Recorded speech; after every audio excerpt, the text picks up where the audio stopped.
Hi friends, welcome back to our channel. భక్తులారా, ఇప్పుడు నేను చెప్పే ఈ యొక్క నిజమైన సంఘటన గురించి విన్న మీ నోటి నుండి కేవలం ఒకే పదం ఉద్భవించబడుతుంది. అదే జై సాయిరామ్, జై సాయిరామ్. ఈరోజు నేను మీకు ఒక మహా సాయి భక్తుని జీవితంలో జరిగిన ఒక నిజమైన సంఘటనను చెప్పబోతున్నా.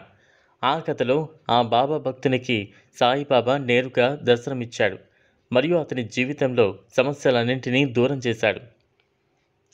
ఈ కథ ముఖేష్ జేతేది. ముఖేష్ ప్రతిరోజు సాయిబాబాను ప్రార్థించేవాడు. ప్రతిరోజు బాబాకు నారికేళం సమర్పించి బాబాకు ఎంతో ఇష్టమైన గురువారం నాడు అనాథ పిల్లలకు, లేని వారికి అన్న సమారాధన చేసేవారు. అందుకు కారణంగానే అతను తన జీవితంలో ఎంతో సంతోషంగా తన కుటుంబంతో హాయిగా జీవించేవారు. తాను చేసే పనిలో కూడా ఎంతో నిబద్ధతతో పనిచేసేవారు. ఒకరోజు ముఖేష్ తన పని కోసం తన బైక్ మీద ఇంటికి 10 కిలోమీటర్ల దూరంలో ఉన్న ఆఫీస్కు బయలుదేరతాడు.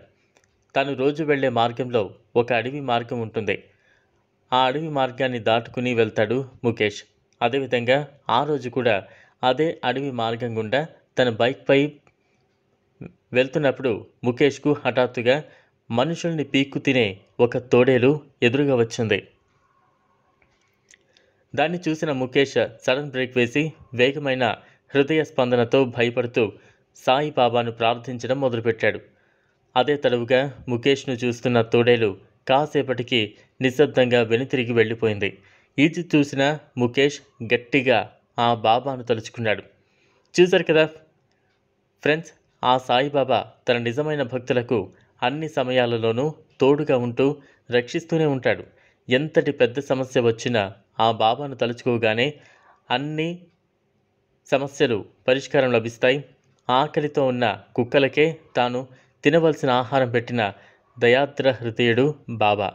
ఇక తన ప్రియ భక్తులను ఏ విధంగా రక్షిస్తాడో చెప్పాల్సిన అవసరమే లేదు. ఇది బాబా యొక్క మహిమకు నిదర్శనానికి ఒక ఉదాహరణ మాత్రమే. అతని భక్తులకు ఇచ్చే ప్రేమలో అంతమే ఉండదు. జై సాయిరామ్, జై జై సాయిరామ్. చూశారు కదా, ఇది వాళ్ళ వీడియో. ఈ వీడియో కనుక మీకు నచ్చినట్లయితే లైక్ చేయండి, షేర్ చేయండి, ఛానల్ను సబ్స్క్రైబ్ చేసుకోండి. Thanks for watching.